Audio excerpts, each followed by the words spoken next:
My sister and I were both adopted from the same orphanage. When we got to choose our paths, she picked a prominent family in Edenorf City, wealthy, influential, and utterly untouchable. But the heir turned out to be twisted and cruel. He tormented her day in and day out. I chose the unassuming Moss family. They didn't have the fortune or the status of her new family, but they treated me with genuine warmth. In time, their youngest son became a business titan, and he married me, giving me a life filled with more happiness than I'd ever dreamed possible.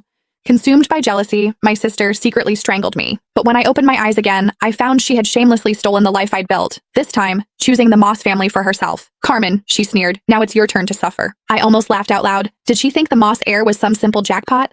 I opened my eyes on the very day my sister Hazel and I were to be chosen for adoption. "I'm very obedient, and I can do all the housework. Please pick me," Hazel simpered, putting on a show of perfect innocence, as she clutched the hand of Brad Moss, the Moss family's youngest son. So, she was a reborn too. "Girl," said a refined woman, her voice cool with confusion.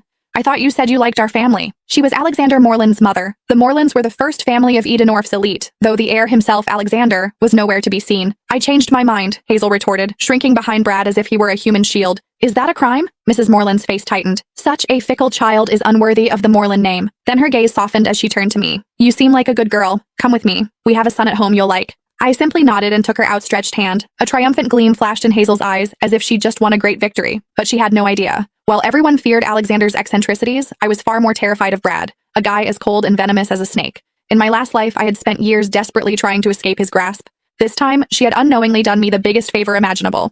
As Mrs. Moreland stepped outside to get the car, Hazel sidled up to me, her eyes full of contempt. "Enjoy your new life, Carmen," she whispered. "This time, you're the one who will suffer."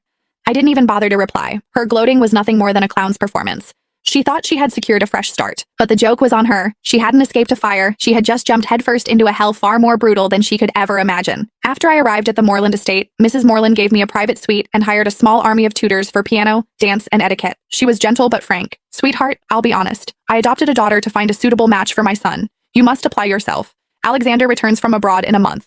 If he takes a liking to you, your future will be secure. Remember, the entire Moreland legacy will be his one day." I knew from my last life that Alexander had felt nothing but disdain for Hazel, and her time here had been miserable. I didn't dare hope the cold, aloof heir would favor me either. I needed my own plan for survival. A month later, the Morelands held a grand ball to welcome Alexander home. The elite of Edenorf were all there, including the Moss family, due to their close business ties. Across the glittering ballroom, Hazel spotted me immediately. Dressed in a virginal white gown, she glided over, her smile as sharp as a knife. "Enjoy the party, Carmen," she whispered. "Tonight will be the most humiliating night of your life." I remembered this banquet well from my last life. It was when she had first met Alexander. He had taken one look at her, frowned in disgust, and told her to get lost in front of everyone. She had shamelessly clung to him, declaring herself his future wife. He had kicked her away without a second thought, but I was reborn too. I knew how her story ended, and I had already charted a different course.